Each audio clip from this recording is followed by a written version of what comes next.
قادر مطلق خداوند یسوع مسیح کے جلالی اور بابرکت نام میں آپ کی سلامتی چاہتا ہوں۔ میں ان تمام بھائیوں کا، بہنوں کا، اپنے تمام فرینڈز کا شکریہ ادا کرتا ہوں جو ویڈیو کو دیکھتے ہیں، لائک کرتے ہیں۔ خداوند آپ سب کو برکت دے۔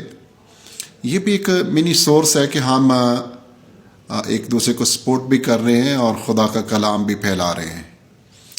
میری خدا کے حضور میں التجا ہے آپ سب کے لیے، being a man of God, کہ خداوند آپ کو برکت دے اور ایسے بیٹے بیٹیاں جن کی زندگیاں ابھی تک تبدیل نہیں، خداوند کے فضل سے یہ پیغامات سننے کے سبب سے ان کی زندگیوں میں واضح طور پر تبدیلی ہے، وہ اپنے آپ کو اپنے خالق کے سپرد کر سکیں، اس کی مرضی کے مطابق زندگی گزار سکیں۔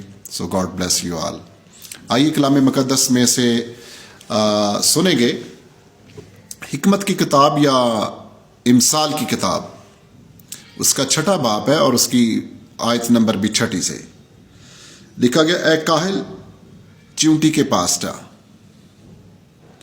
اس کی روشوں پر غور کر اور دانش مند بن جا، جو باوجود اس کا نہ کوئی سردار ہے، نہ ناظر ہے، نہ حاکم ہے، گرمی کے موسم میں اپنے لیے خوراک مہیا کرتی ہے اور فصل کٹنے کے وقت اپنی خورش جمع کرتی ہے۔ اے کاہل تو کب تک پڑا رہے گا، تو نیند سے کب اٹھے گا۔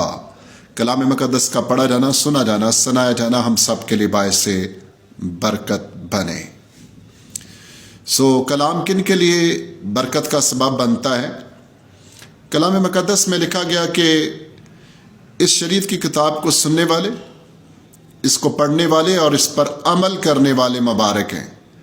اگر ہم صرف ایک سٹیپ کر رہے ہیں، صرف کلام کو سنتے ہیں، تو ہم مبارک نہیں ہیں۔ اگر ہم صرف پڑھتے ہیں تو پھر بھی ہم مبارک نہیں ہیں۔ اور یہ تینوں سٹیپ کمپلیٹ کرنے والا خدا کی نظر میں اس کے کلام کے مطابق مبارک ٹھہرتا ہے۔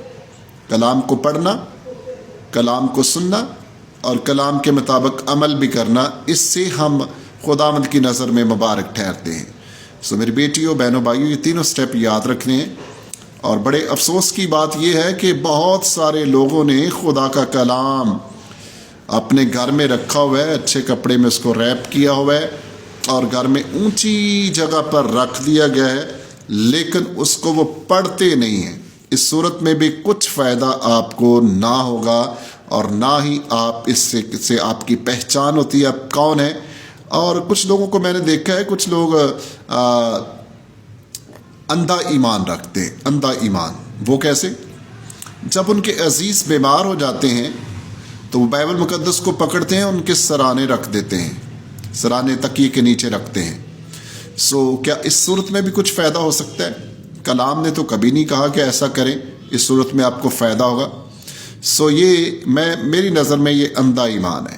آپ کو چاہیے آپ خدا کے سامنے روئیں، التجا کریں، دعا کریں، اپنے گناہوں سے توبہ کریں، اور جو شخص بیمار ہو گئے اس کے پاس کوئی خدا کا خادم بلائیں، وہ اس کے گناہوں کا کلام سنا کر اگر وہ خوشی سے قبول کرے تو پھر وہ اس کے گناہ بخشے جائیں گے۔ اقرار کرے وہ ان کا، توبہ کرے، اس صورت میں فائدہ ہوتا ہے۔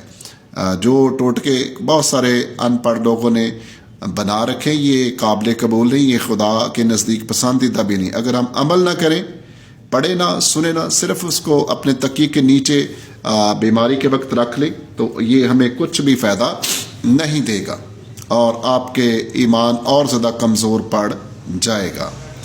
لکھا گیا، اے کاہل چونٹی کے پاس جا۔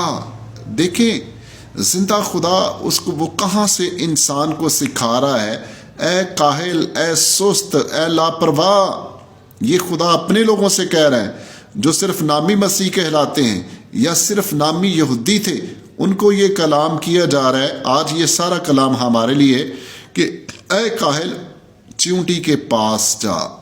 چیونٹی وہ ایک چھوٹی سی مخلوق ہے، جب یہ انسان کو کاٹتی ہے تو انسان اسے اپنے ہاتھوں میں مسل دیتا ہے، وہ آگے سے ڈیفینس نہیں کر سکتی، مقابلہ نہیں کر سکتی، انسان اس کو مسل دیتا ہے اور زمین پر پھینک دیتا ہے۔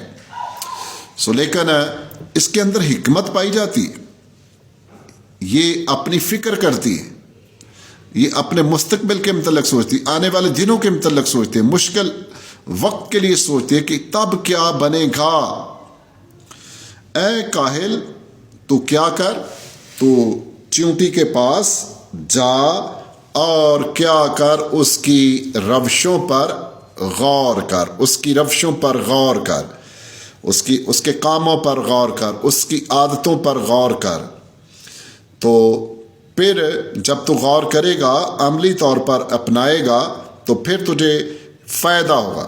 آپ نے ایک واقعہ سنا ہوگا, جو اسٹوڈنٹ ہیں خاص طور پر انہوں نے تو ضرور ہی سنا ہوگا. پاکستان کے سلیبس میں اگر کچھ دوست, بہت سارے دوست انڈیا سے بھی ہیں جو ویڈیو کو دیکھتے ہیں, یہ پاکستانی سلیبس میں ایجوکیشن میں یہ سٹوری آپ کو مل جائے. محمود غزنوی, وہ غالباً 16 بار اس نے دشمن پر اٹیک کیا اور 16 بار اس کو شکست ہوئی. 16 بار اس کو شکست ہوگی. آخر کار تاریخ بتاتی ہے کہ وہ ایک کنویں پر بیٹھا ہوا تھا اور ایک چیونٹی بار بار گر رہی تھی, اور پھر وہ دیوار کے اوپر آنے کی کوشش کرتی تھی. کئی بار ناکامی کے بعد وہ آخر کار اپنے ارادہ میں کامیاب ہو گئی.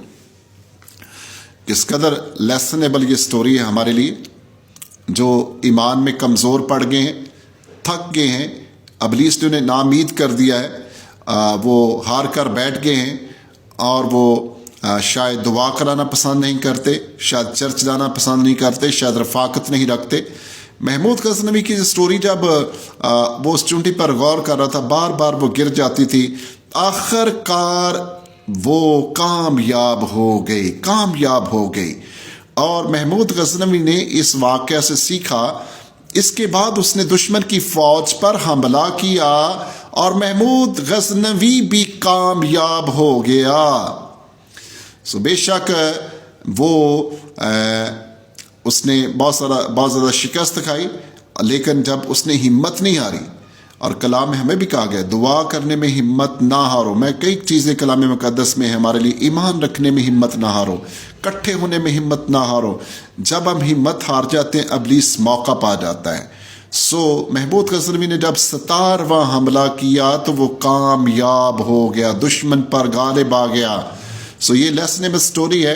بے شک یہ بائبل مقدس میں نہیں لکھی, لیکن یہ تاریخ کی بات میں نے آپ کے سامنے رکھی ہے آپ کی موٹیویشن کے لیے, تاکہ ہم کچھ نہ کچھ مسیحیت میں کرتے رہیں, کامیاب مسیحی زندگی گزاریں. یہ ہمارے لیے بہتر ہے. آج کی جو سٹوری ہے کلام مقدس میں سے, جو آپ نے آج ایک واقعہ سنا ہے کہ اے کاہل چیونٹی کے پاس جا اور اس کی روشوں پر غور کر. پھر آگے بڑی انٹرسٹنگ باتیں لکھی ہوئی ہیں. مجھے بڑی تقویت ملتی ہے جب بھی یہ میں واقعہ شیئر کرتا ہوں, جب بھی واقعہ یہ میں پڑھتا ہوں تو بڑی تقویت کا باعث ہے.